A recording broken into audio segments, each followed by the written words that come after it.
The Institute was established in 1919 in the aftermath of World War I by three individuals dedicated to expanding international education: a former Secretary of State, a Columbia University president, and a City University of New York professor. Two won Nobel Peace Prizes. They believed that there could be no lasting peace without greater understanding between nations, and that international education was the best way to achieve that goal. As a catalyst for educational exchange, the Institute met a real need for a central point of contact and a source of information for U.S. higher education and for foreign nations interested in international exchange. Today, our mission is to advance international education and access to education worldwide.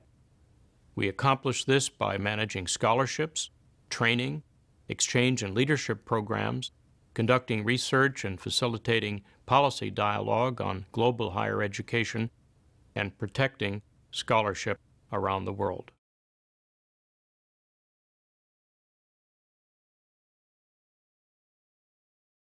We have three major objectives. We plan to expand student and scholar mobility and the number of individuals worldwide participating in international education, particularly the number of Americans studying abroad. We plan to respond to crises and urgent needs. We'll do this by leading the higher education community to provide support for students and scholars in need and build the capacity of higher education institutions in post-conflict or transition countries. We'll also connect talented individuals, especially women and girls, with opportunities for higher education, training, and internships.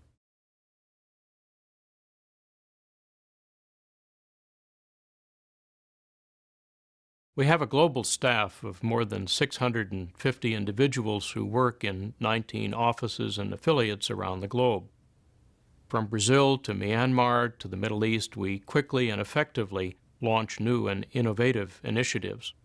We have extensive networks within the higher education community around the world, involving institutions, governments, major foundations, NGOs, and individuals. Additionally, the Institute has the systems and expertise to operate at scale and to manage many of the world's largest and most prestigious scholarship and training programs.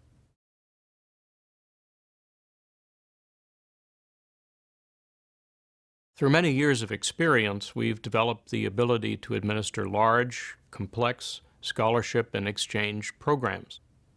We have a unique approach to leadership development and strategies for reaching underserved and marginalized populations.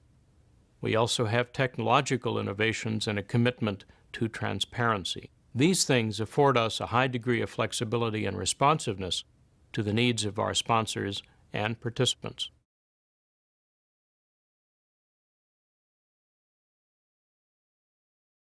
We provide individuals around the world with opportunities to exercise their academic talents and leadership skills and have lasting impact on the world around us. Our primary measurement of success is the number of students studying abroad. While the number of Americans is of particular interest, we also track the number of international students studying in the U.S. We also look to see if we as an organization are growing, as this is a key indicator of an increase in the number of people around the world with access to international higher education. And internally, we track our administrative costs, working to ensure that they decrease annually while we get more effective at what we do.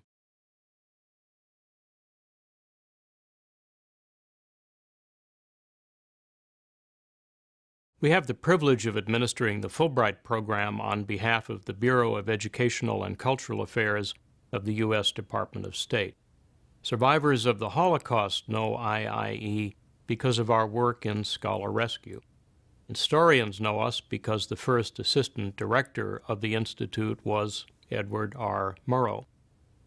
And while we're well known in the international higher education community, we're not a household name because we often work behind the scenes. What matters to us is getting results, exchanging people, saving lives, and saving knowledge. This is made possible only by the generous support of our sponsors and donors.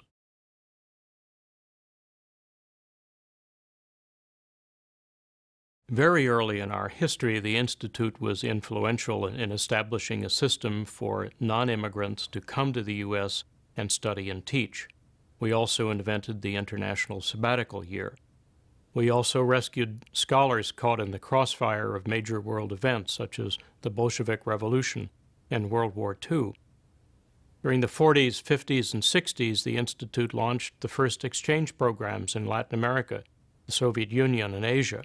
We've organized annual best practices conferences for universities seeking to internationalize, and we've led delegations of U.S. universities looking to expand their international relationships with all parts of the developing world.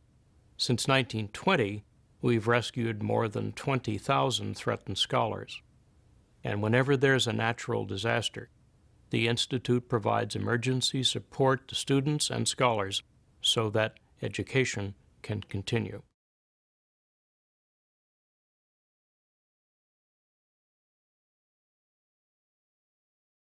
Just over 1% of Americans study abroad each year. That's a dangerously small number given our global responsibilities.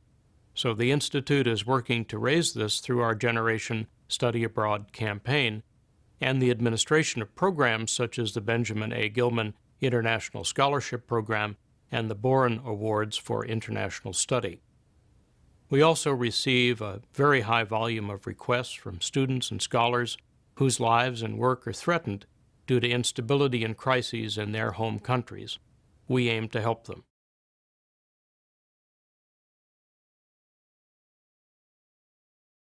With additional funding, we could substantially ramp up our commitment to increasing the number of Americans who study abroad. We would like to double this number in this decade. And to do this, we need to reach out not only at the college levels, but in high schools, so that part of going to college involves getting a passport and a plan to study abroad. Second, we don't know how many scholars need to be rescued, only that the number is increasing. Additional support will enable us to save lives by giving scholars safe haven and the world access to their research and teaching.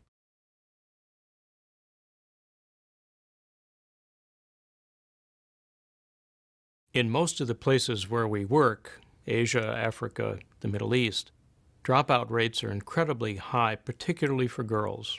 We would help girls in developing countries to finish high school so they can go to college. Next, there are nearly 50 million refugees in the world, and while the international community helps generously with food, water, tents, and blankets, higher education is on nobody's priority list. There is no university in a box that can be sent to refugee camps today. So how do we get refugee kids higher education scholarships so they too can get educated? This is another gap we would like to address.